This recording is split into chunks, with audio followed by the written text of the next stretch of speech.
Merhaba arkadaşlar, yepyeni haberlerle karşınızdayız. Afra Saraçoğlu Mert Ramazan Demir ile ayrılık iddialarına net yanıt verdi. Afra Saraçoğlu Paris Moda Haftası dönüşü Mert Ramazan Demir ile yaşadığı ayrılık iddialarına son noktayı koyarak açıklamalarında bulundu. Ünlü oyuncu Afra Saraçoğlu Paris Moda Haftası'nı döndükten sonra İstanbul Havalimanı'nda gazetecilerin açıklamalarında bulundu. Son dönemde adı Mert Ramazan Demir ile yaşadığı ilişki hakkında çıkan ayrılık dedikoduları ile gündeme gelen Saraçoğlu bu iddialara açıklık getirdi. Saraçoğlu yeni projede olan Abi dizisinde başrollerini paylaşacağı Kenan İmirzalıoğlu ile arasındaki yaş farkı hakkında sorulara da yanıt verdi. Genç oyuncu yaş farkının ilişkiye engel olmayacağını vurguladı. Demek sevildi ki bu kadar konuşuldu. Yaş farkının bir problem olacağını düşünmüyorum dedi.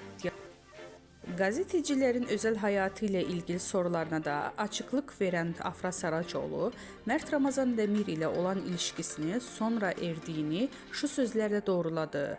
Artık bitti gitti.